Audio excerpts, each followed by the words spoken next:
Side Tonight with Jamie Bowl starts now. Thanks for sticking with us here at 7:30. It's been more than a week now since we saw these images out of central North Carolina, the remnants of tropical depression Chantal causing significant flooding to our northeast. It's one of those things that really just kind of looks unimaginable in the pictures, but we know it easily could have happened right here in Charlotte as well. You may remember the ongoing problems at the Durrell Apartments on Monroe Road. Flooding became such an issue there that the county ended up buying out some units there and just tearing them down. That was about 15 years ago. The county did the same thing more recently, back in 2022 on Riverside Drive in East Charlotte. The homeowners who wanted to stay were able to get their homes retrofitted and elevated to avoid future flooding. That allows the floodplain to just do its job. That floodplain spreads that water out and slows it down. That's natural infrastructure. Well, the problem again is if you have homes in there. And back in the 1950s, they didn't worry about that. They were putting houses out there. And now we have to pull back from that 1950 and start taking those homes out. So again, that was 2022. So why does it matter now in 2025? Well, a new study from UNC Chapel Hill finds repetitive flooding in North Carolina is a lot more common and widespread than we may have thought. In total, researchers say more than 90,000 buildings flooded between 1996 and 2020. Researchers found over 20,000 of those buildings flooded multiple times. To put that in some perspective here, FEMA's records count only about 13,000 repetitively flooded properties since way back in 1970. Helena Garcia was the lead researcher on this study.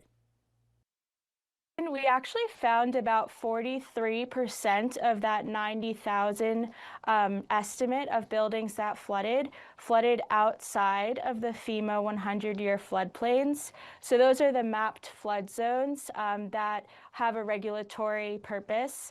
So basically, people who flooded outside of these floodplains might not have known they were at risk. Well, think of spots like Western North Carolina, where we saw severe flooding during Helene last year in a spot no one thought would be so susceptible to so much damage. The study mapped 78 flood events across North Carolina from 1996 to 2020, filling a major gap in understanding the full impacts on floods in our communities. We asked Helena how to make sense of all this new information and move forward. Maps are not perfect. Sometimes they can be out of date, but also they're only showing what would happen during a flood that has a 1% chance of occurring each year. That's where we get the name, the 100-year flood. Right. So that's really a hypothetical flood, and we see floods larger and smaller than that all the time. And those maps also don't capture a lot of rainfall-driven flooding, which can really impact people outside of those areas. Is this a result of, say, just typical thunderstorm activity, or is it still going to be a major event where it's going to take 4 or 5 inches of rain to make this happen? Yeah, across our events, we had a bunch of different types. We actually had a great undergrad do some work trying to find information about these 78 events. And she found that 44 of the 78 events were associated with tropical cyclone activity. But that doesn't mean that they're all necessarily just rainfall events. Some of them can also have storm surge activity with them as well. So you've got this now data that shows, right? These places are flooding in places maybe you wouldn't suspect, and it's happening frequently. What should we do with this information now going forward? Yeah, I think it's first another form of flood risk information. Again, our primary source of flood risk information are the FEMA maps. But I think the maps that we've produced, if you think about places that have flooded in the past, that's a really good indicator of places that might flood again in the future. Is this also an issue of development, right? This is a state that's growing quickly, and we're building in new places all the time, creates certain different runoff patterns. Is that a factor in all of this?